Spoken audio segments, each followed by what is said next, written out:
Hey everyone, welcome back to the channel. Today we have an interesting problem to tackle. Picture this.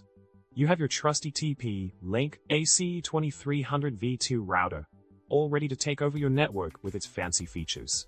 But wait, there's a Huawei EchoLife HE80-145V5 router standing in the way, currently in charge of the internet connection.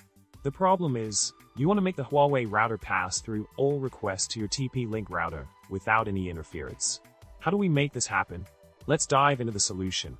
In order to make the Huawei router pass through, we need to enable what is commonly known as bridge mode. This mode essentially bypasses the IP routing function of the router, allowing it to act as a simple conduit for data to flow through. Disabling the DHCP server on the Huawei router won't automatically switch it to bridge mode. It's important to note that if your ISP allows it, you may be able to replace the Huawei router with your own PON ONU for a seamless setup. Now that we know how to achieve bridge mode on the Huawei router, we can effectively streamline our network setup.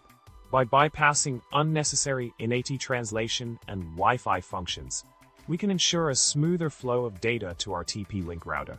Remember, bridge mode is the key to making the Huawei router simply pass through all network requests. And there you have it, problem solved.